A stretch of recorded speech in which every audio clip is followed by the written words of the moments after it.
இது பாரு, மாம்பழ சீசன்ல மாம்பழம் சாப்பிடணும். அப்புறமேல கிடைக்காது என்ன?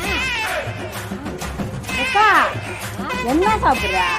மாம்பழம் நல்ல டேஸ்டா இருக்குன்னு சொன்னா தம்பி, அதான் சாப்பிடுறேன். உனக்கு தான் சுகர் இருக்கு, டாக்டர் மாம்பழம் சாப்பிடக்கூடாதுன்னு சொன்னார்ல.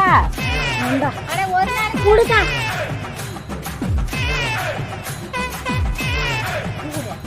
மாம்பழத்தை பிடிக்கிட்டு போனா கொய்யா பழம் இருக்கு. அப்படியே அருந்தி இதை அப்படியே அருந்தி என்னக்கா சாப்பிட்ற?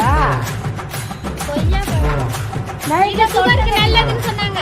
நைட்ல தொண்டை கட்டிட்டு மூச்சு வரல, நெஞ்ச வலிக்குதுங்க. போனாங்க எல்லாம் இப்படிதான் யாராவது சொல்ல.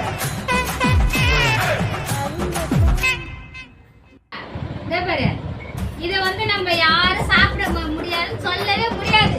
நம்ம எல்லாம் காரமா செஞ்சிருக்கோம். வேறா தொக்கு, மாங்காய் போட்டு மீன் குழம்பு, ஆட்டுக்கறி. என்ன தெரியுமா? ஆட்டுக்கறி சூப்பரா இருக்கும். பார்த்தாலே அப்படியே எச்சி ஊறுதுல. மிச்சம் வைக்காத எல்லாத்தையும் சாப்பிடுறீங்க. என்ன சாப்பிட்ற? கறி சாப்பிடுறேன். கறி சாப்பிட்ற? என்ன கறியா? ஆட்டுக்கறி. நெஞ்சு வலிக்குதுங்களா? ஆட்டுக்கறி சாப்பிட்ற?